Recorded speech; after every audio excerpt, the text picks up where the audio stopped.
Good evening, I'm Beth Offenbacker, and thank you for joining me for this episode of Green Career Connections. Our topic today is careers in green building.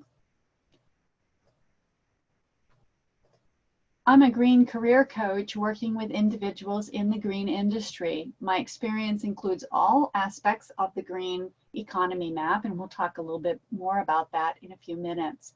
My focus is on helping individuals and organizations leverage their expertise for greater impact and effectiveness.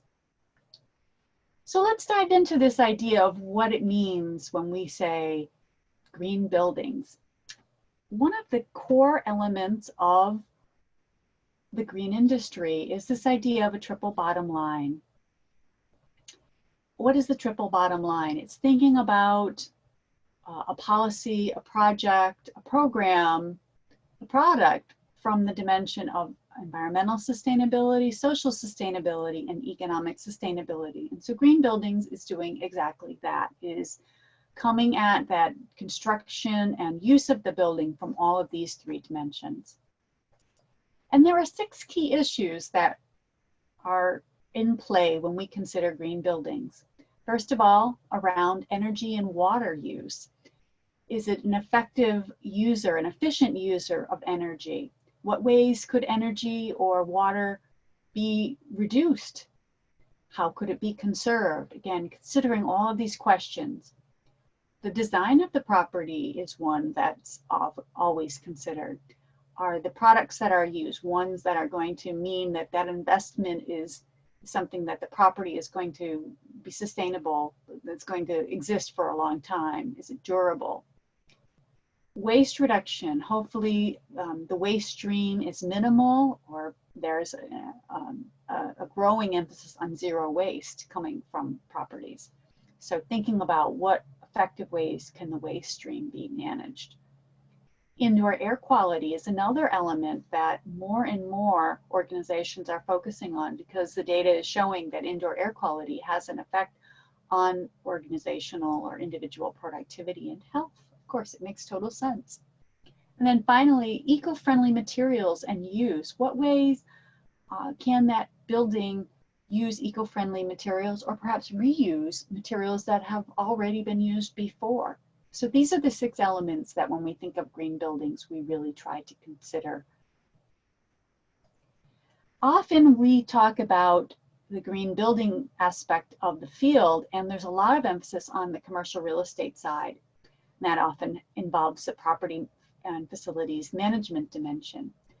There is an equally exciting side of the industry that focuses on the residential and home building element of green buildings. So more and more families are considering this question when building homes or going back and retrofitting. We think about the move, the tremendous growth in solar over the last several years, zero waste, other things that that have to do with the residential side of the industry. So we'll talk a little bit more about that, but there are exciting opportunities in both aspects of the green building field. And so here is a quick short list of many ways that you can enter the green field from the green buildings dimension. So you could certainly do policymaking, education, research. There are many nonprofits and trade associations associated with this part of the field. If you are drawn to IT or green building controls, the engineering dimension, again, many opportunities. Hard skills such as those are always popular and in demand. Architecture, planning, and finance, putting together the concept for that building and making sure it falls in line with all of these parameters of green building.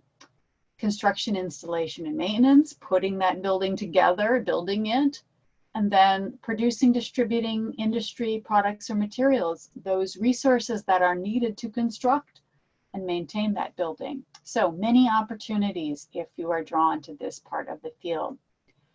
I also want to mention that there are several building rating tools that are available. And so these are 2 great resources I'd suggest. On the commercial side, The list that's available from the World GBC is quite impressive, and you can see a laundry list, and I'll share a quick look at that for you.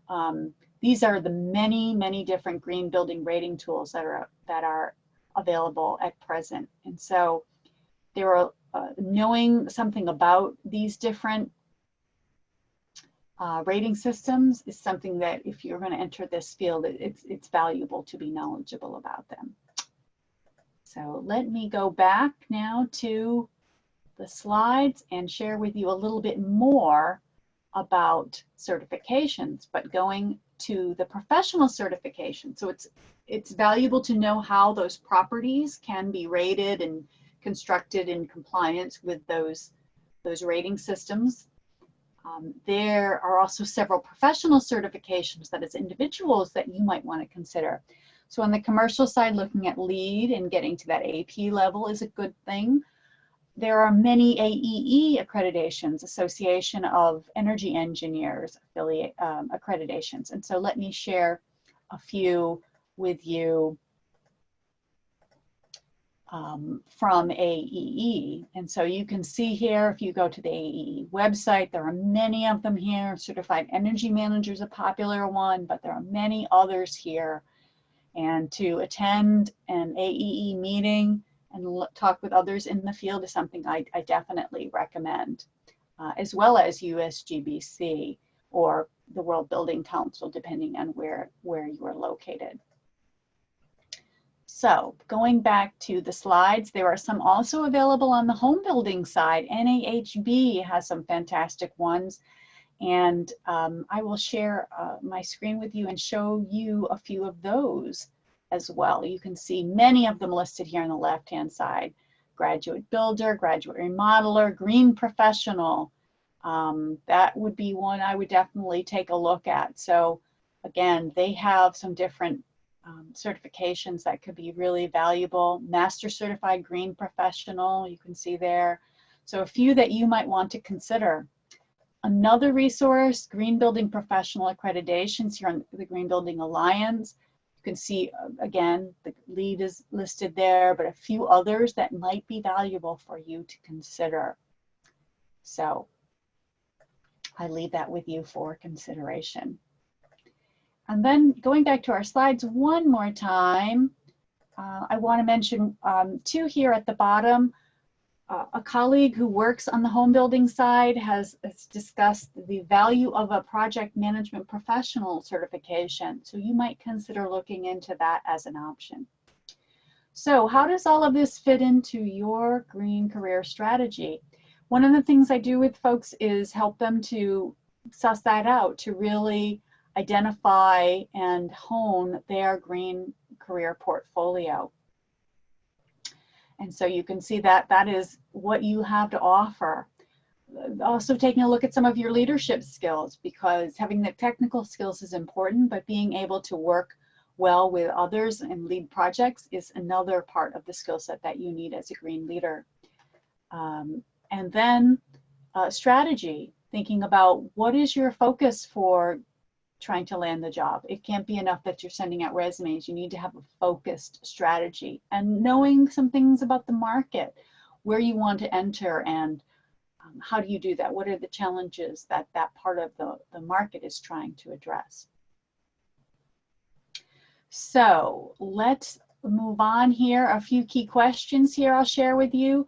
Thinking about those challenges, that's something that you should be focusing on. And as you consider what part of the map you want to go into, or you want to enter the field, taking a look at your professional development and training that you have, understanding how that intersects with what the needs of employers are, and certifications that maybe you want to pursue now, or at least discuss with potential employers, that shows that you want to take your career to that next level. And how does that match up with your education?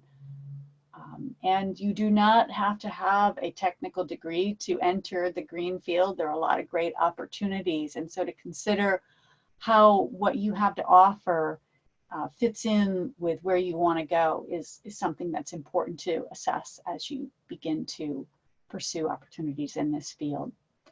Two brief things I'll mention. If these questions I've been asking are things that you'd like to explore, I invite you to consider attending our Green Career Workshops. They're going to be offered online in January, so reach out to me and I'm happy to tell you more about them. There are 2 3-hour workshops that help you to not only hone your green career plan, but meet some others in the field. There's a workbook that's provided. So some really good resources. We've had almost, more than 160 participants in this program. And then in our other program, we've also had people participate in our Green Career Momentum program, which will be starting up again in March. This is a chance to take those materials from the workshop, go a little bit farther, extend your green network, and get some more individualized coaching around your green career path. So that's it. If I could be of assistance to you in wherever you're heading, please do let me know. Reach out to me and I'd be glad to talk with you a little bit more about how we might be able to work together. Thank you, and again, look forward to seeing you at our next Green Career Connection.